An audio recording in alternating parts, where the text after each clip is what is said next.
particles. So this affinity for soil particles would attach it to a particle of soil where it stays. And wherever the soil goes, the PCBs go. In the waterways, that chain led through a trophic level, a food chain, a food web, from macroinvertebrates to the invertebrates, and then eventually into the top feeders. And of course, that led then circling back around to the fish ban on particularly the bottom dwellers and the top predators, and then the accumulation into humans that were eating them. The end result of the PCB molecule is to attach itself to a fat molecule, and it does not leave the body once it attaches to fat, except for nursing mothers. It leaves nursing mothers through lactation, through mother's milk, and then enters the nursing infant.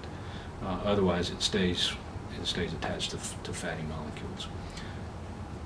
So that's kind of the quick life cycle of a PCB molecule and where it was being generated in Floyd County at the GE property. What GE did was legal up until the 1970s, when PCBs were recognized as a known carcinogen and banned from production and use. But by that time, of course, with GE having been in production for about 30 or 40 years prior to that, using PCBs, it had spread all over Floyd County and neighboring communities, even other communities like Anniston, Alabama, where Monsanto had a plant and they were manufacturing the material, and other communities up north along the Hudson River, much bigger problems than we had. So while GE did nothing illegal during those years, nonetheless, the product was spread far and wide through a number of different means. So I had some personal experience in the plant and seeing how it was operated, seeing how employees would come out of there basically drenched in the material, soaking wet, carry their clothes home, wash and dry them where they're volatilized and enter the atmosphere, the air of the home through drying.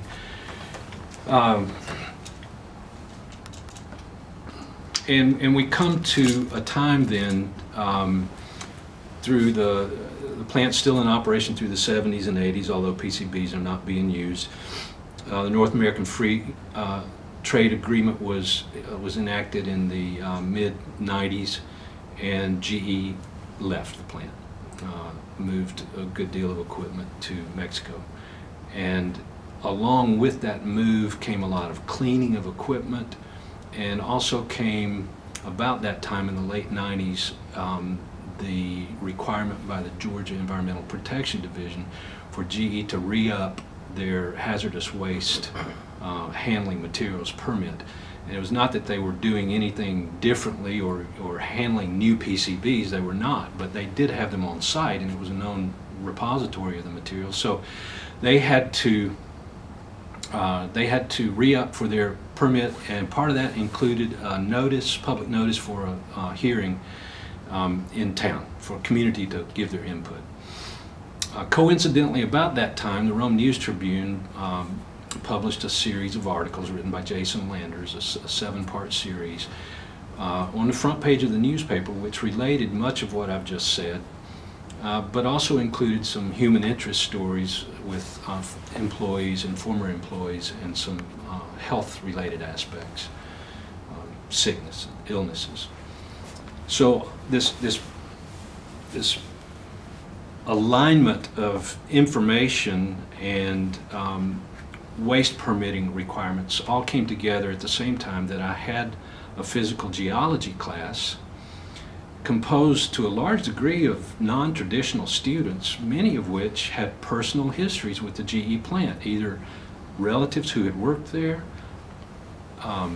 family members who had strange illnesses, autoimmune disorders, or cancers, or there was a extreme interest about this. And we also happened to be in a section of that course involving streams and groundwater. So my students came to me, they'd been reading the articles, and they said, "What does all this mean?" And I said, "Well, I'm not sure what all this means." We talked about it for a week or so, and we decided that we would basically abandon the agenda for the rest of the semester and just focus completely on this. So the students were off for that. We began to do some mapping of the area. We learned about some of the drainage patterns near and around the GE plant. We We schooled ourselves on PCB chemistry, on the fate of the molecule as it moves through physical and biological systems. And we came to the public hearing meeting about 20 strong, armed with pamphlets, and we asked a lot of hard questions.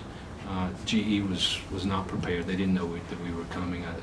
I'm sure that they assumed this would be a requisite meeting that would come and go quickly and they would get their permit and move on. But it turned out to be anything but that. The students became quite engaged.